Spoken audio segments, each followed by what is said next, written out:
Envase Technologies creates a suite of solutions that makes it easier to run your trucking business. For drivers and carriers, our solutions put control back in your hands with a TMS, capacity and storage marketplace, and rate management system. Optimize your operations with less administrative headaches and increase the value of your time spent on and off the clock. Envase Technologies, driving progress, delivering innovation. For more information, visit EnvaseTechnologies.com. That's ENVASE Technologies.com. Hey, supply chainers, wherever you are in the world, this is Sarah Barnes-Humphrey with you today. Are you ready? Let's talk supply chain.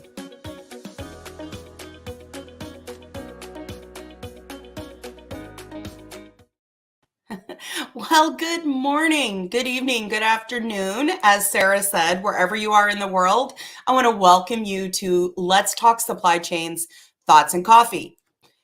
Obviously, I am not Sarah Barnes-Humphrey. I am filling in for her today as your guest host. Sarah's actually, I believe, at Manifest this week. So I'm the CMIO, or the Chief Marketing and Industry Officer for Nulogy, and the host of Supply Chain Unfiltered. I'm so excited to be guest filling in today, as our special guest is Amy Augustine, a really good friend of mine. We're going to talk about some trends in supply chain logistics. We're going to talk about career paths and maybe some of the things we've done or how we think we can help some people with some, career coaching, and then how AI may be impacting labor markets. But first, are you ready to find your community? If you're struggling to find a supply chain community of like-minded professionals where you can level up, network, learn about best practices from experts in supply chain, professional development, and marketing, look no further. Sarah created the Secret Society of Supply Chain to provide a safe space, a community for everyone in supply chain. We offer unique opportunities for everyone to connect, grow in three distinct value-packed communities: the supply chainers, the women in supply chain, which we're going to talk about today, and the creative room. From the learn at your own pace, content-rich approach of the supply chainers to the empowering community-focused space of women in supply chain and the marketing mastermind of the creative room. We mean it when we say there's truly a place for everyone. So head on over to the Secret Society of Supply Chain.com to explore which community was made for you.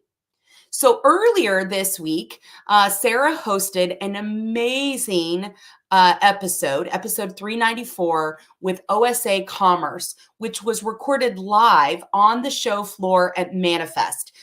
Focuses on AI, visibility, and data, and you do not want to miss this. I caught it earlier this morning on the replay. It's really, really good. I highly recommend that you take a look.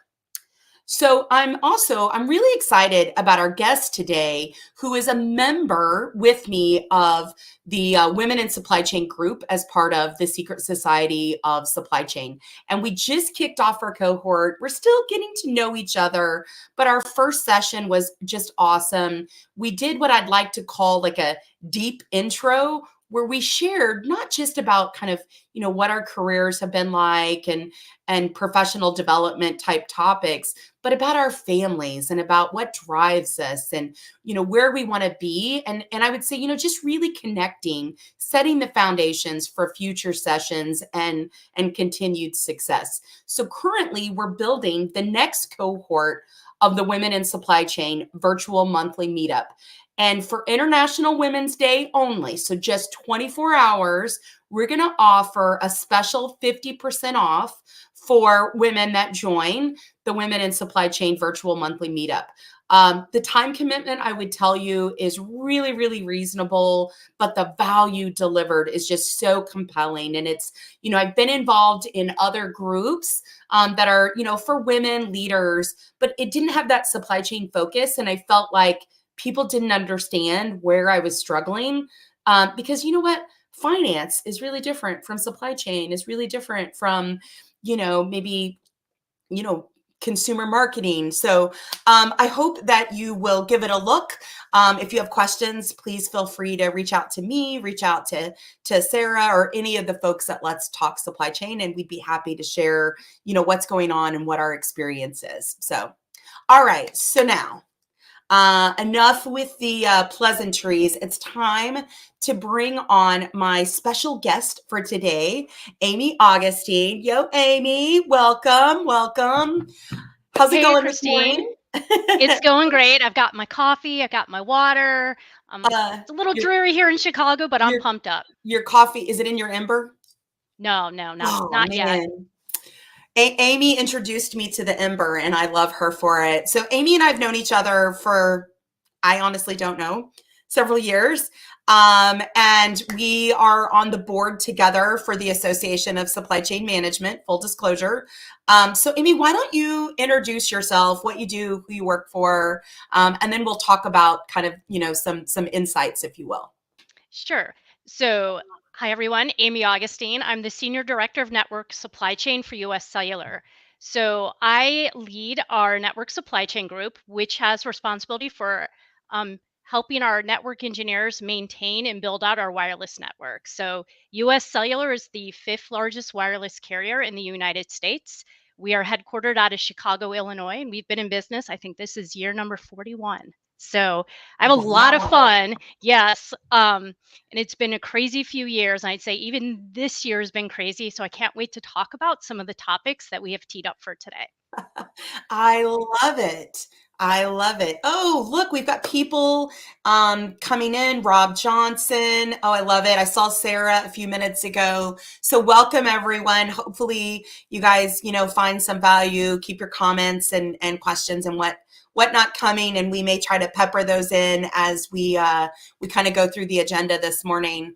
So I have to ask you, Amy, did you do Sarah's weekly poll? I did do Sarah's weekly poll. So this week's weekly poll was, what's the best advice you would give to your teenage self? In full disclosure, mine was take risks, which I wonder, Amy, what was yours?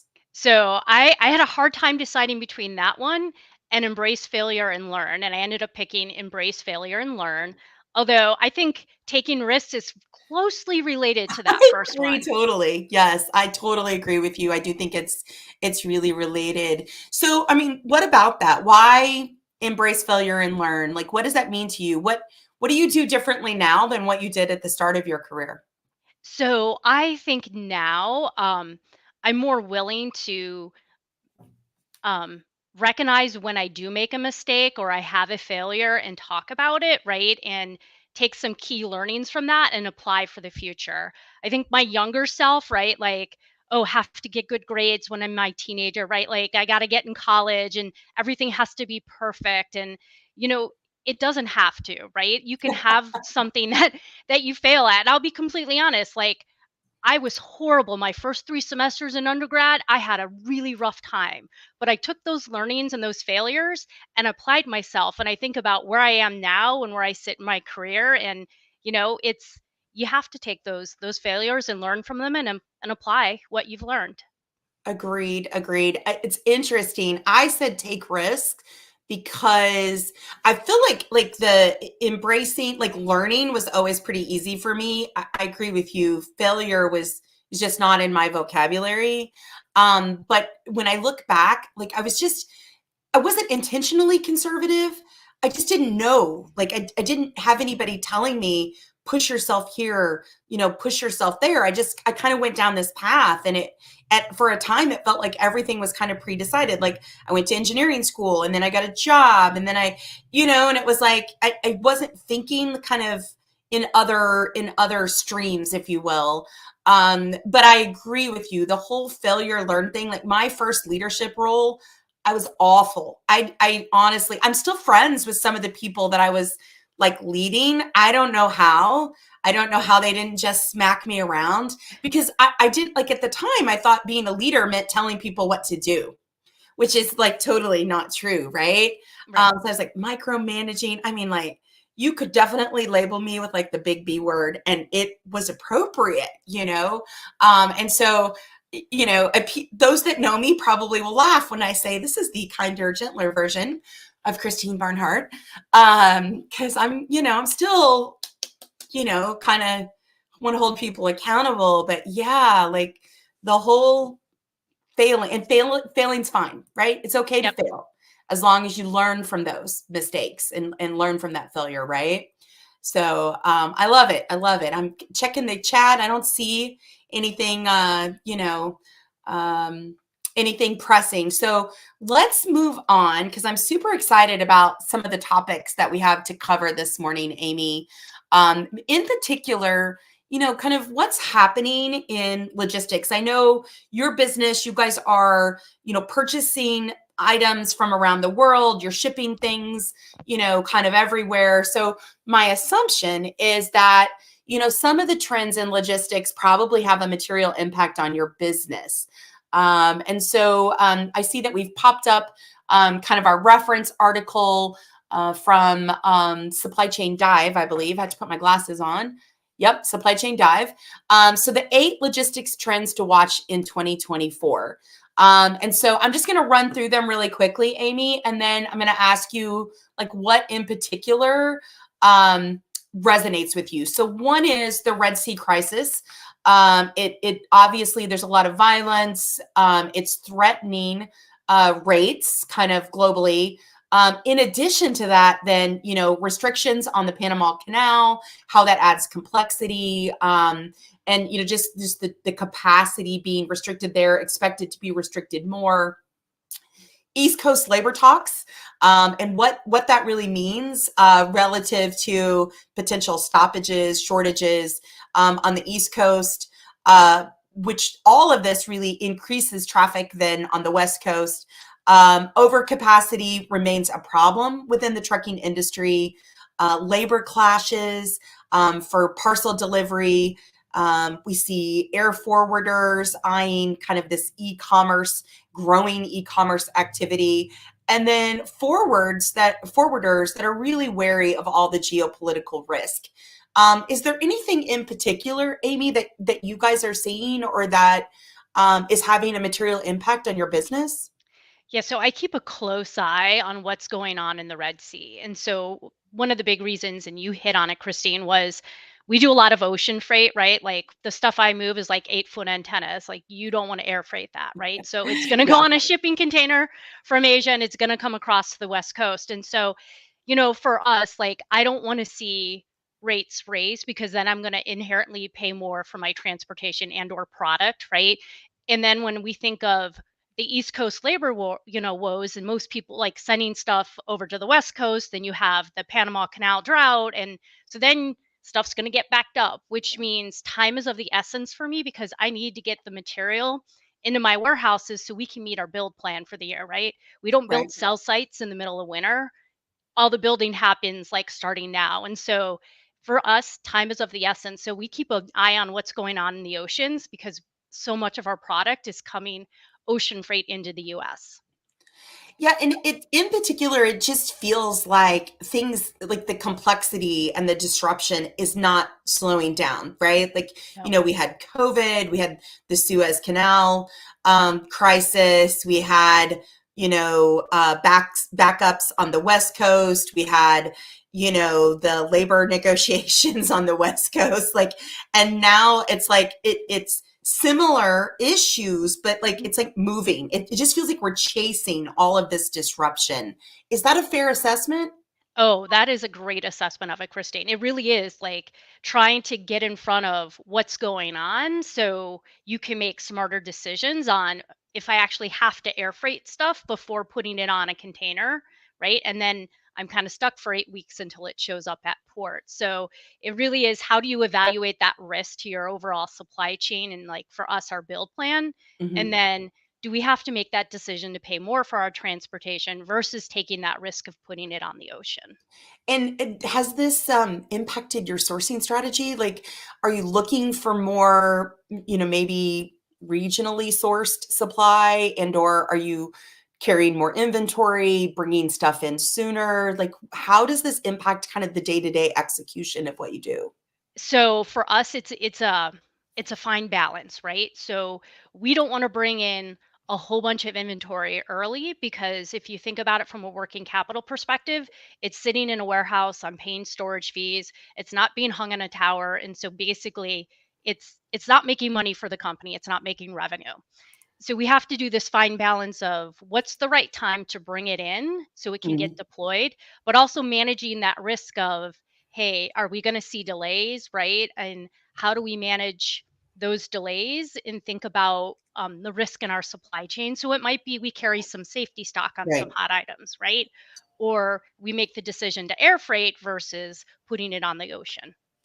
Right. It's interesting too, because I think there's like, it's, the article talks about really not just the East Coast, but the Gulf Coast as well. And I know there's a lot of people that have talked about the added capacity in the Gulf Coast. It really came, I think, to light during COVID, but you have to wonder if, the labor issues are going to, either stagnate that or slow it down. And obviously labor has been a huge topic in multiple industries. Do you see, similar issues within, kind of that telecommunications space? Yeah, and so even thinking about like the you know, Gulf Coast ports, when a lot of my material comes in from Asia, right? So that means the boat's going to have to go through the Panama Canal, which, because we know what's going on there, right?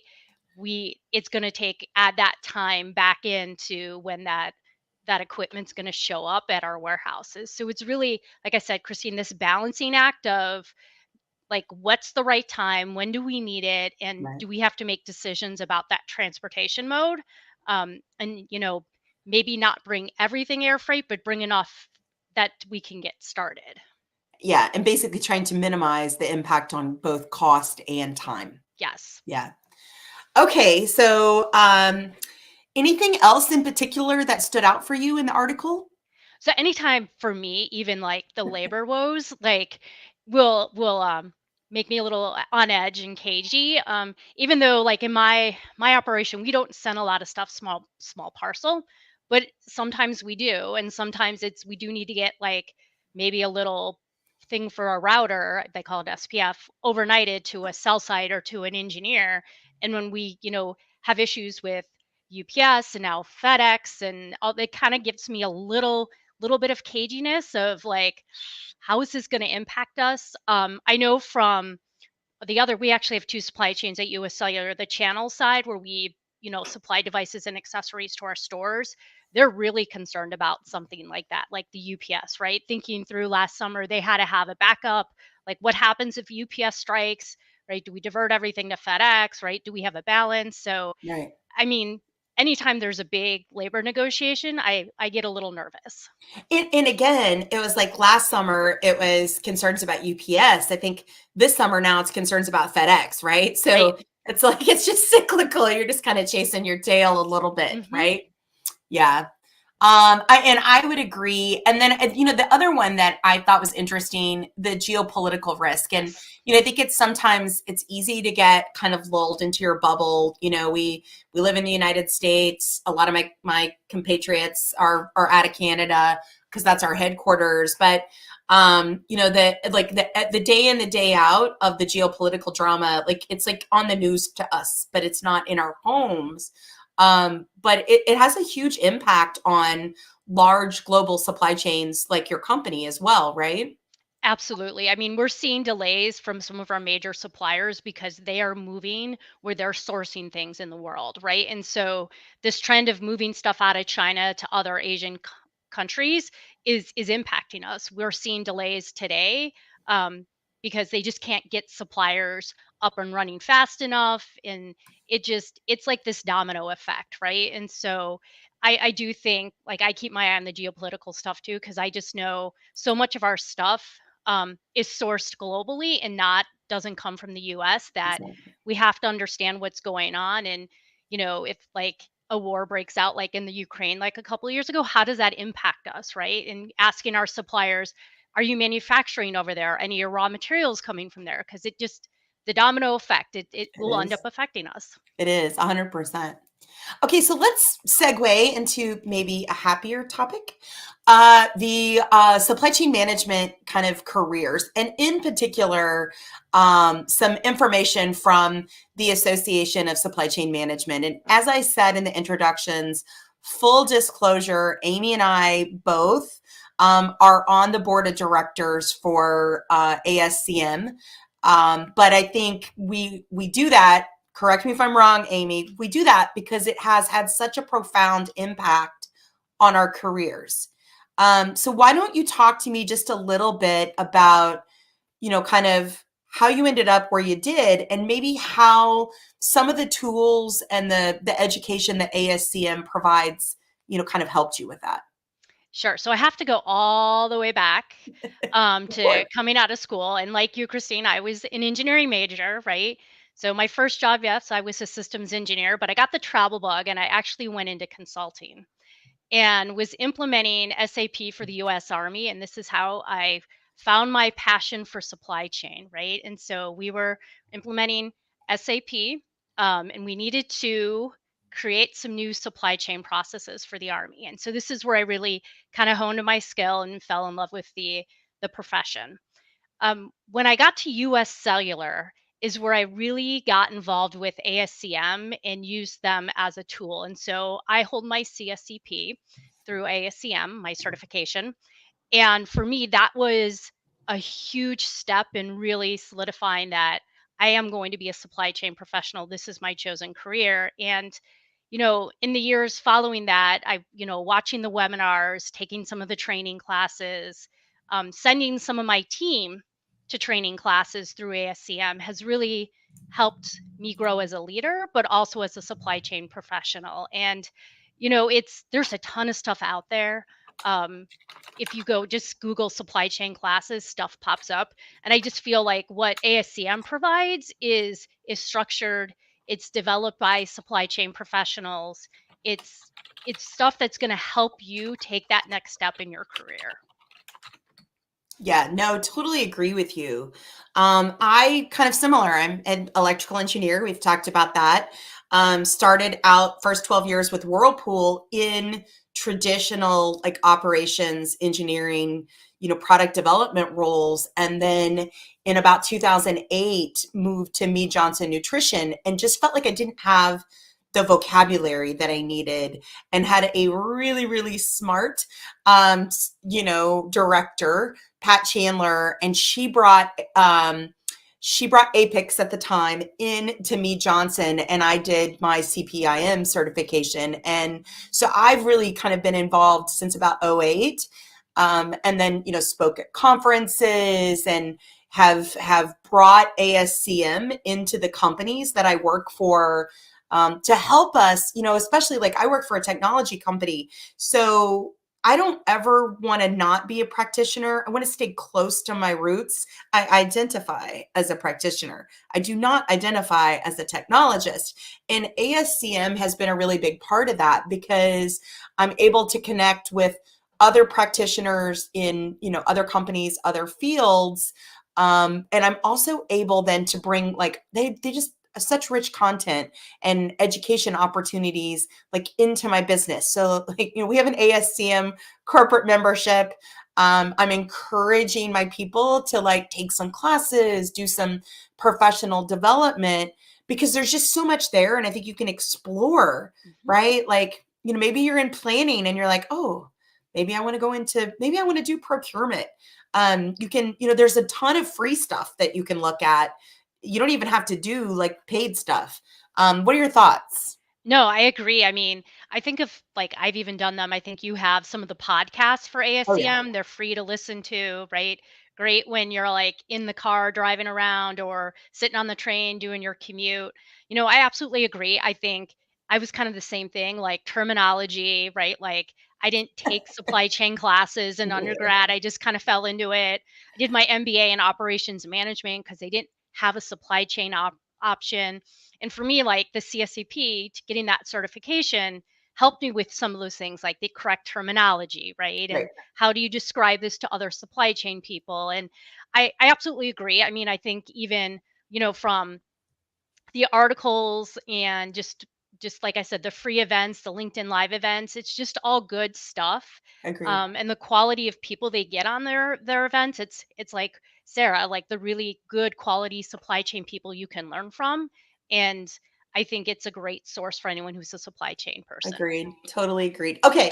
We're going to segue again. We have about 5 minutes left.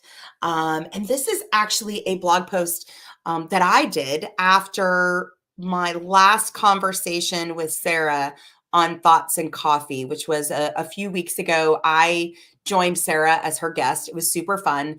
And we talked about a couple of different things, but in particular, one of the premises that I came away with was like, is ESG a bad word? And are we still utilizing it? And what does it mean? Do you think, Amy, that the term ESG is going away? How have you seen the focus change? So here's my thoughts on ESG. I think media has made it a bad word. Um, I think it actually has a place, especially in the supply chain. I also think it's kind of gotten this bad reputation because I think companies try to do the Big Bang Theory, right? Yeah. Like we have an ESG program, let's just start and it was like being pushed top down where it really needs to be a grounds up kind of, push where you start small and simple and you build on it from Yeah. there. Where when it's pushed down, it's kind of like, what? And it's like people just lose their minds over it. And I think we companies kind of took the wrong approach. And I think we're going to see a shift where companies are going to take that grounds up versus pushing it down. I totally agree with you. I don't know that I care what you call it, right? Like, but you can't ignore it. No. You have to think about your impact on the world, your impact on society, your how you govern and how you treat your employees. So I do think regardless of what you call it, I think it's something that companies have to, kind of keep at the forefront. So interesting. We agree. Okay. So, the other thing that came out of the podcast a couple of weeks ago, we talked quite a bit about, labor shortages. And I think people are like, they're surprised that we're continuing to have labor shortages, right? Like we talk about inflation and recession and is the market slowing down? But literally a study that came out in early February said, a study by Descartes found that of the 1,000 decision makers that they talked to, 76% are experiencing notable workforce shortages. And so I think it's, one of the things we wanted to talk about was, can AI help that? Or does it just exacerbate the problem? What are your thoughts, Amy? So I think AI can help it because I think AI will take a place of what I'm going to call some of like the data analytics, the number crunching, what I would call the very mundane work that a lot of people like get burnt out on. Right. I think it changes the skill level than what you need on your supply chain team. You need people who can know how to utilize and strategize with the AI tools to help make better supply chain decisions. I totally agree with you. And I'm not so sure that it isn't, maybe we're heading to a time where, you know, supply chain and certain supply chain kind of vocabulary and tools are part of tech schools, right? Like Yep. we have some amazing tech schools that we've stood up for the high schools in Southern Indiana. But maybe it's not all, like construction management and automotive and, maybe it's supply chain as well. Because I agree with you. I think there's like routine, mundane tasks that nobody really wants to do, that we can automate. And AI is just like perfect for that kind of an operation. So it has just been such a pleasure to talk to you this morning. I love us. We coordinated in our Women in Supply Chain shirt. So that brings us then to the upcoming and recent events portion of our show today. I got to put my glasses on because I won't read these correctly if I don't. So Sarah just recorded last week From Mars to Markets. Great episode of Thoughts and Coffee. You can check it out online. Several other kind of upcoming events. March 14th, how data accuracy drives efficiency at Aeronet Worldwide. And then, this week, she's at TPM, right? So I think through tomorrow. So a lot of activity there. We probably expect not just some podcasts coming out of TPM, but I'm sure there'll be blog posts and future posts by Sarah. So, please make sure you're staying tuned to Let's Talk Supply Chain, to the Secret Society of Supply Chain, and to Thoughts and Coffee, because this is really your one-stop shop to get like just a mix of voices and information and, really good fodder, I think, for supply chain discussions. So thank you so much, Amy. Thank you for having me. And thank you, Sarah, for letting me try to fill your shoes. I'm hopeless at it, but I appreciate it.